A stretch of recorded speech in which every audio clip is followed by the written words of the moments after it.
కెనడాకు సంబంధించినటువంటి అంశంలో గతంలో ఆ దేశం ఆరోపణ చేసింది, భారతదేశం మా అంతర్గత విషయాలపైన వేలు పెట్టింది, మా దేశంలో ఒక వ్యక్తిని చంపింది, సో అది భారతీయులనే. అక్కడ ఉండేటువంటి ఒక పన్ను అనేటువంటి ఒక ఖలిస్తానీ ఉగ్రవాది మరణానికి కారణమని ఒక ముగ్గురిని అరెస్ట్ చేసింది.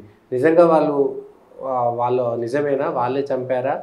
ఈ రెండు దేశాల మధ్య దౌత్య సంబంధాలు ఎట్లా ఉండబోతున్నాయి?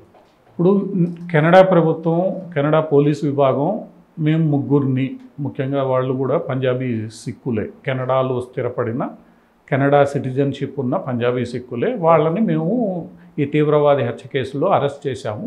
చాలా కాలంగా వాళ్ళ మీద నిఘా ఉంచాం, మాకు ఆధారాలు దొరికే అరెస్ట్ చేశామని చెప్పాము. చెబుతూ ఆ కెనడా దేశ ప్రధాని ఒక వ్యాఖ్య చేశారు. ఒక దేశంలో క్రైమ్ జరిగితే ఆ దేశంలో పోలీసులు చర్య తీసుకుంటారు, దాని మీద వేరే దేశం పెద్దగా ఏది స్పందించదు. అయితే ఇక్కడ భారతదేశం స్పందించాల్సిన ఆవశ్యకత ఎందుకు ఏర్పడిందంటే, కెనడా దేశ ప్రధాని ఈ అరెస్టు గురించి మాట్లాడుతూ ఇది పూర్తిగా మా అంతర్గత వ్యవహారం, ఈ వ్యవహారంలో ఎవరు జోక్యం చేసుకోరని అనుకుంటున్నాను అని వ్యాఖ్యానించాడు ఆయన. అంటే ఇది ఒక రకంగా రెచ్చగొట్టే ధోరణిలో కెనడా ప్రధాని మాట్లాడాడు. ఎందుకంటే ఇదివరకే ఇదే అంశం మీద కెనడా భారతదేశం మధ్య ఒక దౌత్యపరమైన యుద్ధం జరిగింది, మాటల యుద్ధం జరిగింది. రెండు దేశాలు వాళ్ళ యొక్క సిబ్బందిని తగ్గించుకున్నాయి, ఒకళ్ళ మీద ఒకళ్ళు ఫిర్యాదులు చేసుకున్నాయి. ఇంత గందరగోళం మధ్యలో ఇటువంటి రెచ్చగొట్టే వ్యాఖ్య చేసిన తర్వాత దానికి మీడియా సహజంగానే భారతీయ విదేశాంగ మంత్రిని జయశంకర్ని ఇలా అన్నారు ఆయన అన్నప్పుడు అక్కడ ఆయన ఎవరిని ఉద్దేశించి మాట్లాడుతున్నాడు అన్నది మనకందరికీ తెలిసిందే. ఆయనకి ఓటు బ్యాంకుగా ఉన్న పంజాబీ సిక్కులు ఓట్లను గెలుచుకోవడానికి రాబోయే ఎన్నికల్లో ఆయన ఇలా మాట్లాడి ఉండొచ్చు. ఇది ఈరోజు కొత్త విషయం ఏం కాదు. ఇలానే ఆయన కొనసాగితే రెండు దేశాల మధ్య ప్రభావం చూపుతుంది, మేమైతే మా వైఖరిలో మార్పు లేదు అని స్పష్టం చేశాడు. సో ఇక్కడ ఎవరు చంపారు, ఎందుకు చంపారు, వాళ్ళు చెప్పినట్లు మేము ముగ్గురిని అరెస్ట్ చేశాము, దాని మీద విచారణ సాగుతోంది అన్నప్పుడు భవిష్యత్తులో అవన్నీ కోర్టుకు వస్తాయి లేదా ప్రజల ముందుకు వస్తాయి. అది నిజంగా భారతదేశం ఇస్తే చంపారా లేదా పంజాబు ఈ సిక్కుల మధ్యలో ఉన్న గ్యాంగ్ వార్లు, ఎందుకంటే చాలా గ్యాంగులు ఉన్నాయి, బిష్నోయి గ్యాంగ్ అని ఇంకో గ్యాంగ్ అని, ఇవన్నీ రకరకాలుగా తీవ్రవాదాన్ని అడ్డుపెట్టుకొని మాఫియా గ్యాంగ్లు ఏవైతే తయారయ్యాయో ఆ గ్యాంగుల మధ్య జరిగిన వార్లో భాగంగా ఇది జరిగిందా ఏంటి అనేది భవిష్యత్తులో విచారణ సందర్భంగా పోలీసులు పేర్కొంటారు. దాంట్లో మనకి పాశ్చాత్య దేశాల్లో పోలీసులు కొంతమేర నిష్పక్షపాతంగానే ఉంటారు, వాళ్ళు విచారణలో చెప్తారు. ఇది తేలక ముందే, ఇప్పుడు అరెస్ట్ అయింది, అరెస్ట్ అయిన తర్వాత విచారణ జరగాలి, ఇవన్నీ తేలక ముందే కెనడా ప్రధాని ఇలా వ్యాఖ్యలు చేయడం కొంత రెండు దేశాల మధ్య ఇబ్బందికరమైన పరిణామమే. ఎందుకంటే అతనికి మొట్టమొదటి నుంచి పంజాబ్ సిక్కులు, కెనడాలో దగ్గర స్థిరపడిన పంజాబ్ సిక్కులు ఒక మంచి ఓటు బ్యాంకు, ఎన్నికలను ప్రభావితం చేయగలిగిన పర్సంటేజ్లో అక్కడ పంజాబ్ సిక్కులు ఉన్నారు కెనడాలో. అందువల్ల ఏంటంటే వాళ్ళ ఓట్ల మీద ఇతనే కాదు, ఇప్పుడున్న ప్రధానే కాదు, అతని తండ్రి కూడా ఈ కెనడా సిక్కుల ఓట్ల కోసం చాలా చేశాడు ఆయన. ఇప్పుడు ఈయన చేస్తున్నాడు. అది ఆ ఎన్నికల వరకు ఆ ప్రభావం ఉంటుంది, ఆ ఓట్ల కోసం ఆయనని మాట్లాడుతూనే ఉంటాడు. అది భారతదేశానికి కెనడాకి కొంత ఇబ్బందికరమైన పరిణామంగానే ఉంటుంది తప్ప ఇందులో మనమేదో చేసేసాం ఇంకోటి చేసాం ఏంది అన్నది వాస్తవం భవిష్యత్తులో ఈ విచారణ పూర్తయిన తర్వాత బయటికి రావాలి.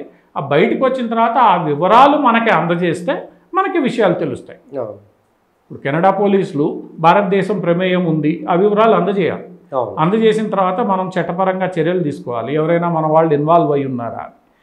అవన్నీ కూడా రాబోయే రోజుల్లో వాళ్ళు అరెస్ట్ చేశారు కాబట్టి వాళ్ళ ద్వారా వెల్లడయ్యే నిజాలను బట్టి తేలుతుంది తప్ప ఈరోజు ఏదో ఆయన రెచ్చగొట్టే వ్యాఖ్యలు చేశాడని చెప్పి భారతదేశం ఈ గతంలో ఎలా స్పందించిందో అలా స్పందించింది. నా జోలికి నా అంతర్గత వివరాలకు వస్తే ఊరుకునేది లేదు. ఆ విషయాన్ని అన్ని దేశాలు గుర్తుపెట్టుకోవాలి. అదే ప్రధానమంత్రి పదే పదే చెప్తున్నాడు, మా జోలికి వస్తే మీ ఇంట్లోకి వచ్చి కొడతాం, ఈ విషయంలో మాకు ఎటువంటి దాపరికం లేదు. ఈ మాట మీదే పాకిస్తాన్లో కూడా గందరగోళం వస్తోంది. పాకిస్తాన్లో కూడా ఆయన అలా అన్నాడు అని అంటే మన ఇళ్లలోకి వచ్చి కొడతానని బెదిరిస్తున్నాడు అంటే మేము ఊరుకుంటామా అని పాకిస్తాన్లో మా జోలికి రావద్దు, వస్తే మేము వస్తాం. ఇమ్రాన్ ఖాన్ కూడా వ్యాఖ్యలు చేశాను. ఇమ్రాన్ ఖాన్ అనింది అదే, ఈ మాదిరి భారత ప్రధాని నేరుగా బెదిరిస్తున్నాడు, మరి మనం ఏం చేస్తున్నాం? ఇప్పుడు నేరుగా బెదిరిస్తున్నాడు అంటే నా జోలికి నువ్వు రావద్దు, నేను నీ జోలికి రాను. అంతే. స్పష్టంగా ఇక్కడ వేరే విషయం ఏం లేదు. నువ్వు జాగ్రత్తగా ఉండు, నా వ్యవహారాల్లో ఏలు పెట్టద్దు. ఒకవేళ నా జోలికి వస్తే నేను నీ జోలికి వస్తాను. అంతే. దానికి పరిణామాలు నువ్వే అనుభవించాల్సి వస్తుంది. అది చేసి చూపించాడు ఆయన గతంలో. ఆ రోజు ఏం చేయగలిగింది పాకిస్తాన్? నిన్న ఫారూక్ అబ్దుల్లా ఏమన్నాడు? ఏం పీఓకే ఆక్యుపై చేసుకుంటామని రాజ్నాథ్ సింగ్ అంటే, పీఓకే ఏమి అణ్వాయుధాలు కలిగిన పాకిస్తాన్ ఇచ్చేస్తుందా మీకు? 2 ఆటం బాంబులు వేస్తే మీరేం చేస్తారని ఫారూక్ అబ్దుల్లా అన్నాడు. ఏం చేస్తామనేది తర్వాత విషయం, ఏం చేయగలదు భారతదేశం అనేది ఇప్పటికే నిరూపితమైన విషయం. నీ దగ్గర అణుబాంబులు ఉన్నాయని చెప్పి రోజు మమ్మల్ని బెదిరించలేవు కదా. అంతే.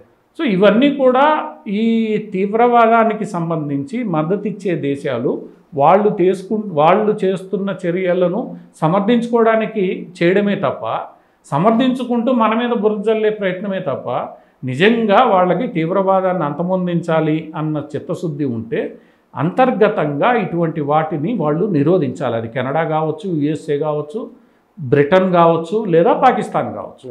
ఈరోజు ఆఫ్ఘనిస్తాన్లో తాలిబాన్లు వచ్చిన తర్వాత భారతదేశంపై చెయ్యి ఎత్తే ముఠాలన్నింటినీ అణచివేశారు వాళ్ళు. ఒక రకంగా ఆఫ్ఘనిస్తాన్లో తాలిబాన్లు చాలా చక్కగా వ్యవహరిస్తున్నారు. మరి పాకిస్తాన్ ఎందుకు వ్యవహరించలేకపోతోంది? బ్రిటన్ ఎందుకు వ్యవహరించలేకపోతోంది? లేదా యూకే, యుఎస్ఏ ఎందుకు?